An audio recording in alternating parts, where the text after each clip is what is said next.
Now, Christ tells us in his word that he gave himself for the church, he died for the church, and he will present to himself a spotless bride.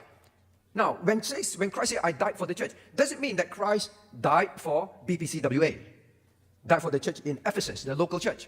That when Christ said, I will present to me a glorious church, means that one day this church is received into heaven, all right? Not the physical building, but these people received into heaven. So Christ said, I will present to me, myself, a people, a church, a gathering of people, a group of people to myself in heaven.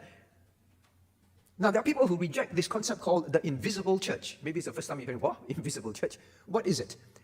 Now, when Christ said, I die for the church and I'll present a church to myself, then it means everyone in that church is saved, right? Everyone is saved means this church will be in heaven, this gathering of people in heaven. Now, is it possible that everyone in BPCW is saved? Everyone in the churches around the world, as long as you're in a church, you are saved? It doesn't mean that.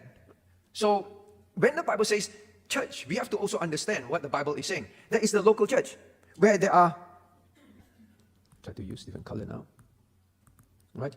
Where there are unbelievers, I put it red, huh? As well as, put it blue, believers, right? There are both unbelievers and believers. So the local church is made up of believers and unbelievers. And when Christ said, I died for the church, and I present this body to myself, he's talking about the universal, invisible church, all right? So remember that. This church of these people that are all saved, and it's universal, not just in Perth, not just in Sydney, but around the whole world will be presented to him.